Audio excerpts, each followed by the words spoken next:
Chapter 12. The first thing he noticed turning into the university grounds was how suddenly and spectacularly the traffic swelled.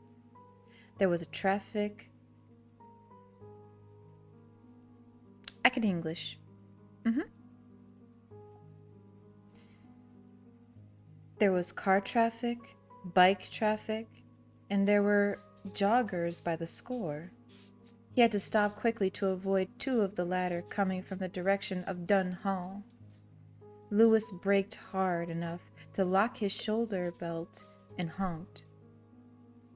He was always annoyed at the way bicyclers had the same irritating habit, seemed to automatically assume that their responsibility lapsed completely at the moment they began to run. They were, after all, exercising. One of them gave Lewis the finger without even looking around. Lewis sighed and drove on. The second thing was that the ambulance was gone from its slot in the small infirmary parking lot, and that gave him a nasty start. The infirmary was equipped to treat almost any illness or accident on a short-term basis. There were 3 well-equipped examination and treatment rooms opening off the big foyer, and beyond this were 2 wards with 15 beds each. But there was no operating theater, nor anything even resembling one. In case of serious accidents, there was the ambulance, which would rush an injured or seriously ill person to the Eastern Maine Medical Center. Steve Masterton, the physician's assistant, who had given Lewis his first tour of the facility, had shown Lewis the log from the previous 2 academic years with justifiable pride. There had only been 38 ambulance runs in that time. Not bad when you considered that the student population here was over 10,000 and the total university population was almost 17,000. And here he was on the first day of real work with the ambulance gone. He parked in the slot, headed with a freshly painted sign reading, "Reserved for Dr. Creed," and hurried in.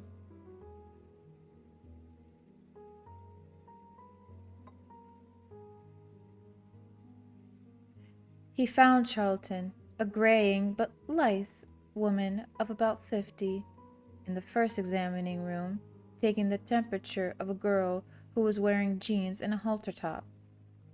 The girl had gotten a bad sunburn not too long ago, Lewis observed. The peeling was well advanced.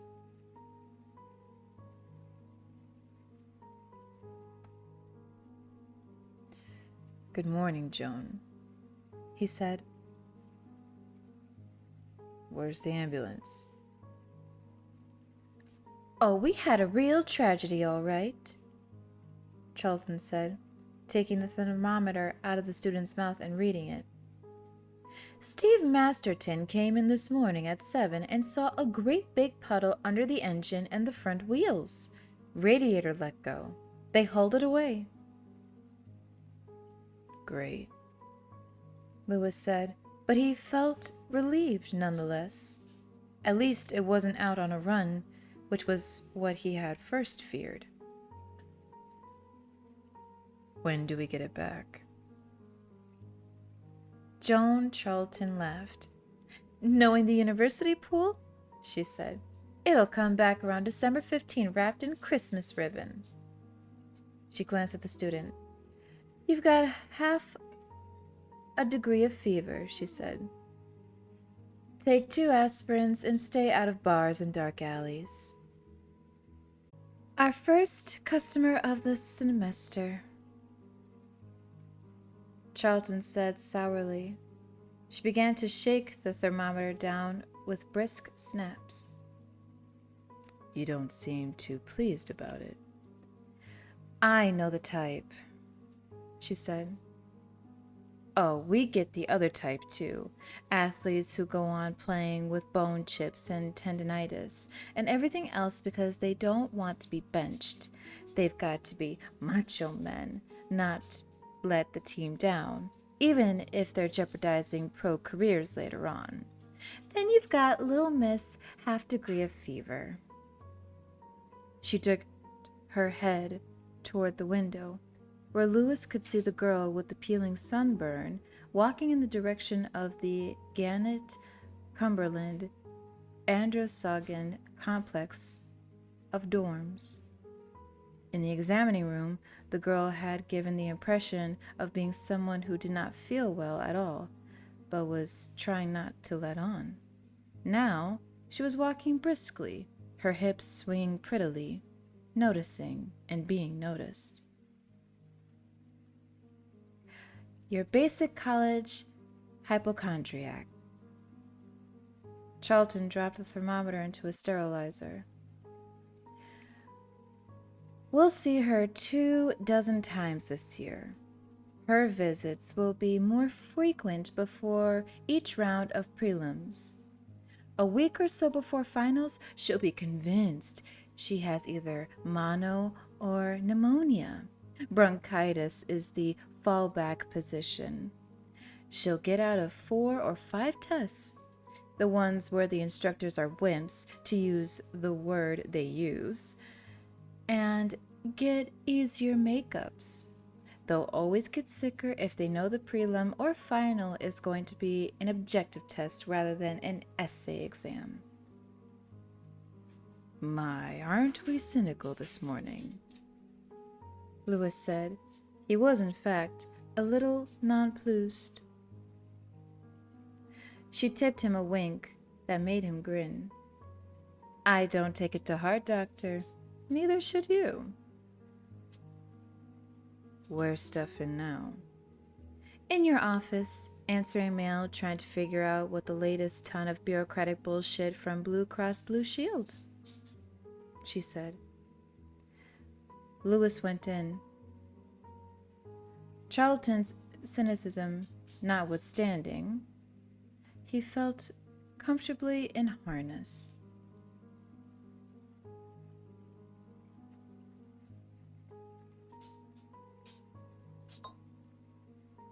Looking back on it, Lewis would think, when he could bear to think about it at all, that the nightmare really began when they brought the dying boy, Victor Pascal, into the infirmary around 10 that morning. Until then, things were very quiet. At 9, half an hour after Lewis arrived, the 2 candy stripers who would be working the 9 to 3 shift came in. Lewis gave them each a donut and a cup of coffee and talked to them for about 15 minutes, outlining their duties and what was perhaps more important, what was beyond the scope of their duties. Then Charlton took over. As she led them out of Lewis's office, Lewis heard her ask, Either of you allergic to shit or puke? You'll see a lot of both here. Oh, God. Lewis murmured and covered his eyes, but he was smiling. A tough old babe like Charlton was not always a liability. Lewis began filling out the long Blue Cross Blue Shield forms, which amounted to a complete inventory of drug stock and medical equipment. Every year, Steve Masterson said in an aggrieved voice. Every goddamn year the same thing. Why don't you write down complete heart transplant facility, approximately value $8 million, Lewis? That'll fuzzle 'em. And he was totally engrossed, thinking how only marginally that a cup of coffee would go down well, when Masterton screamed from the direction of the foyer waiting room. Lewis! Hey, Lewis! Get out here! We got a mess.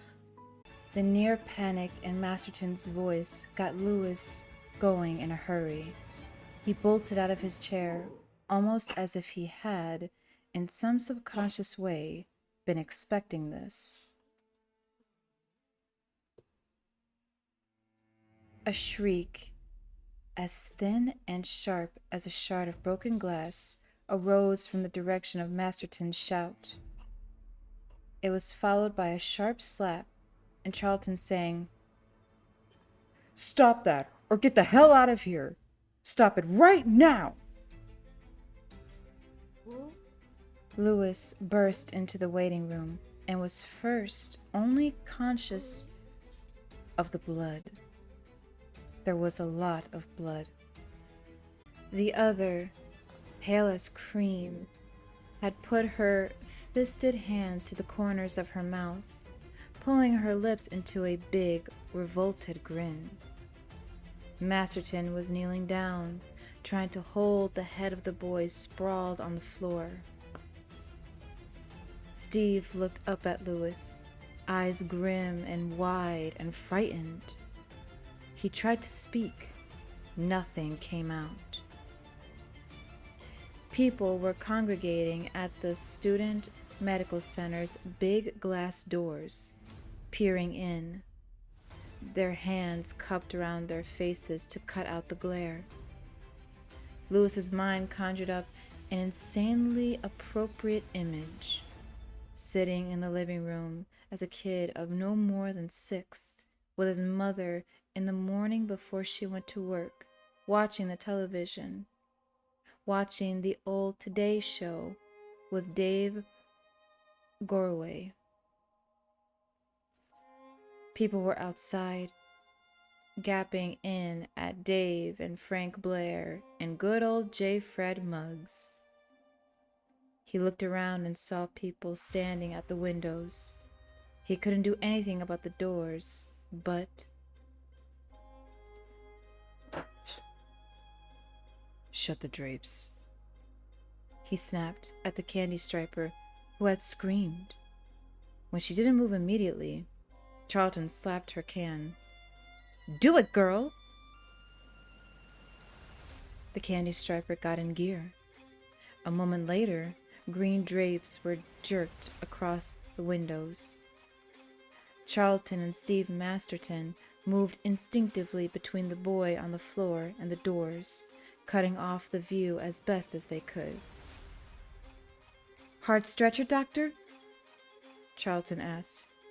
"If we need it, get it," Lewis said, squatting beside Masterton. "I haven't even had a chance to look at him." "Come on," Charlton said to the girl who had closed the drapes. She was pulling the corners of her mouth with her fists again, making that humorless, screaming grin. She looked at Charlton and moaned. "Oh." "Yeah, ugh is right. Come on." She gave the girl a hard yank and got her moving, her red and white pinstriped skirt swishing against her legs. Lewis bent over his first patient at the University of Maine at Orono.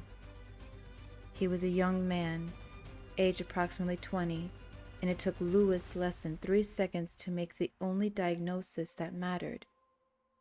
The young man was going to die. Half of his head was crushed. His neck had been broken.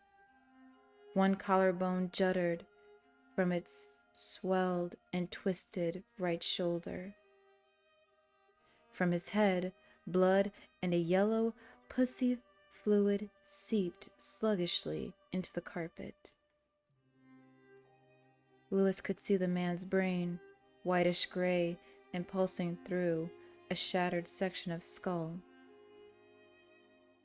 It was like looking through a broken window. The insertion was perhaps 5 centimeters wide.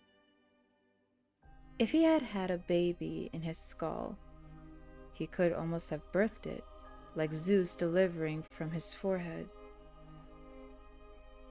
That he was still alive at all was incredible.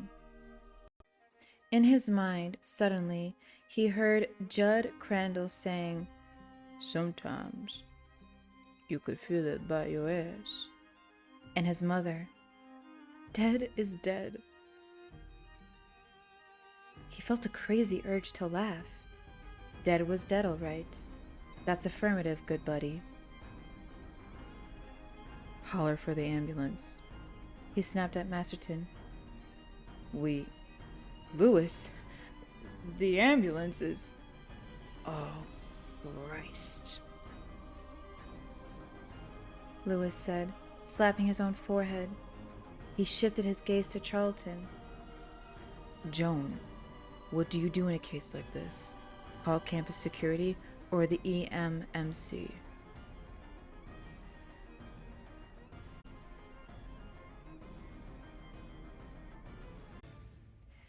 Joan looked flustered and upset.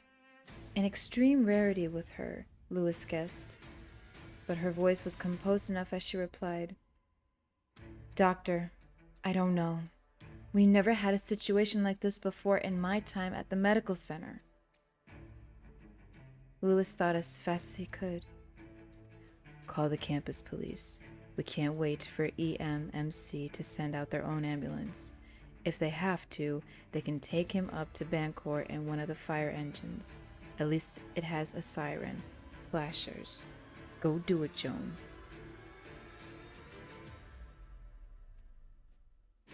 She went out, but not before he caught her deeply sympathetic glance and interpreted it. This young man, who was deeply tanned and well-muscled, perhaps from a summer working on a road crew somewhere, or painting houses, or giving tennis lessons, and dressed now only in red gym shorts with white piping, was going to die no matter what they did. He would be just as dead even if their ambulance had been parked out front with the motor idling when the patient was brought in. Incredibly, the dying man was moving. His eyes fluttered and opened.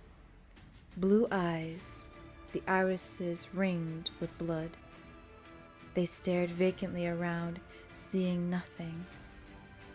He tried to move his head, and Lewis exerted pressure to keep him from doing so, mindful of the broken neck. The cranial trauma did not preclude the possibility of pain.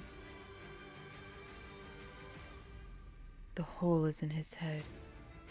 Oh Christ, the hole is in his head."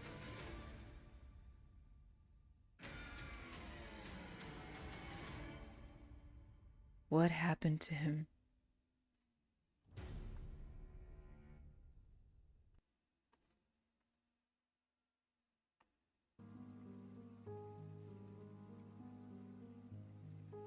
He asked Steve, aware that it was, under the circumstances, a stupid and pointless question. The question of a bystander. But the hole in the man's head confirmed his status. A bystander was all he was. "Did the police bring him?" "Some students brought him in a blanket sling. I don't know what the circumstances were." There was what happened next to be thought of. That was his responsibility too. "Go out and find them," Lewis said. "Take them around to the other door. I want them handy, but I don't want them to see any more of this than they already have." Masterton, looking relieved to be away from what was happening in here, went to the door and opened it, letting in a babble of excited, curious, confused conversation. Lewis could also hear the warble of a police siren. Campus security was here then. Lewis felt a kind of miserable relief. The dying man was making a gurgling sound in his throat. He tried to speak. Louis heard syllables, phonetics at least, but the words themselves were slurred and unclear.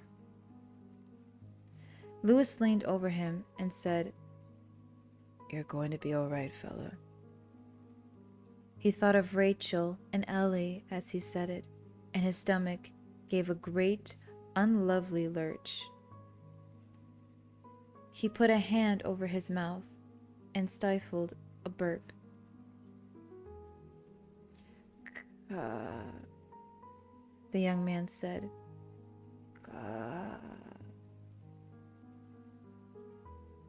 Louis looked around and saw that he was momentarily alone with the dying man. Dimly, he could hear Joan Charlton yelling at the candy stripers that the heart stretcher was in the supply closet of room 2. Louis doubted if they knew room 2 from a frog's gonads. It was, after all, their first day on the job. They had gotten a hell of an introduction to the world of medicine. The green wall-to-wall carpet was now soaked a muddy purple in an expanding circle around the young man's ruined head. The leakage of intracranial fluid had, mercifully, stopped. "In the pet cemetery," the young man croaked and began to grin. This grin was remarkably like the mirthless, hysterical grin of the candy striper who had closed the drapes. Louis stared at him, at first refusing to credit what he had heard. Then Louis thought he must have had an auditory hallucination. "He made some of those phonetic sounds, and my subconscious made them into something coherent, cross-patched the sounds into my own experience." But that was not what had happened, and a moment later he was forced to realize it. A swooning, mad terror struck him, and his flesh began to creep avidly, seeming to actually move up and down his arms and along his belly in waves. But even then, he simply refused to believe it. Yes, the syllables had been on the bloody lips of the man on the carpet as well as in Louis's ears, but that only meant the hallucination had been visual as well as auditory. "What did you say?" he whispered, and this time as clear as the words of a speaking parrot or a crow whose tongue had been split. The words were unmistakable. "It's not the real cemetery." The eyes were vacant, not seeing, rimmed with blood, the mouth grinning the large grin of a dying carp. Horror rolled through Louis, gripping his warm heart in its cold hands, squeezing. It reduced him, made him less and less, until he felt like taking to his heels and running from this bloody, twisted, speaking head on the floor of the infirmary waiting room. He was a man with no deep religious training, no bent toward the superstitions or the occult. He was ill prepared for this, whatever it was. Fighting the urge to run with everything in him, he forced himself to lean even closer. "What did you say?" he asked a second time. The grin, that was bad. "The soil of a man's heart is stonier, Louis," the dying man whispered. "A man grows what he can and tends to it." Louis, he thought, hearing nothing with his conscious mind after his own name. Oh God, he called me by my name. Who are you? Louis asked in a trembling, papery voice. Who are you? Injun, bring my fish. How did you know my... Keep clear us. No. You... The young man said, and now Louis fancied he could smell death on his breath, internal injuries, lost rhythm, failure, ruin. What? A crazy urge came to shake him. Gah. The young man in the red gym shorts began to shudder all over. Suddenly, he seemed to freeze with every muscle locked. His eyes lost their vacant expression momentarily and seemed to find Louis's eyes. Then everything let go at once. There was a bad stink. Louis thought he must speak again. Then the eyes resumed their vacant expression and began to glaze. The man was dead.